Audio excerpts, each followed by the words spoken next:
దేవుని పరిశుద్ధ నామమునకు మహిమ కలుగును గాక. ప్రియ దేవుని బిడ్డలారా, అందరు బాగున్నారా? మంచిది. ఈ సమయంలో ఈరోజు వాగ్దానము పరిశుద్ధ గ్రంథంలోంచి 116వ కీర్తన 8వ వచనాన్ని మనం చదువుకుందాం. మరణము నుండి నా ప్రాణమును, కన్నీళ్లు విడవకుండా నా కన్నులను, జారి పడకుండా నా పాదములను నీవు తప్పించి ఉన్నావు. దేవుడి పరిశుద్ధ వాక్కులను దీవించును గాక. ప్రార్థన చేసుకుందాం. పరిశుద్ధుడా, ప్రేమస్వరూపుడా, ప్రేమగల తండ్రి, కృప కలిగిన యేసయ్య, మీ కొందనాలు, స్తుతి స్తోత్రాలు తండ్రి. మరణం నుండి తప్పించే దేవుడవు తండ్రి, అయా కన్నీళ్లు విడవకుండా ఓదార్చే దేవుడవు తండ్రి, నీకు స్తోత్రాలు ప్రభా.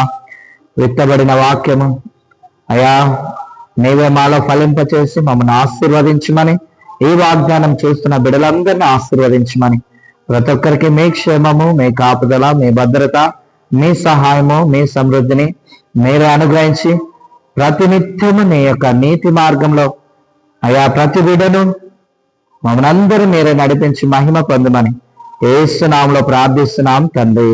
ఆమెన్. దేవుడు మిమ్మల్ని దీవించును గాక. ఆమెన్.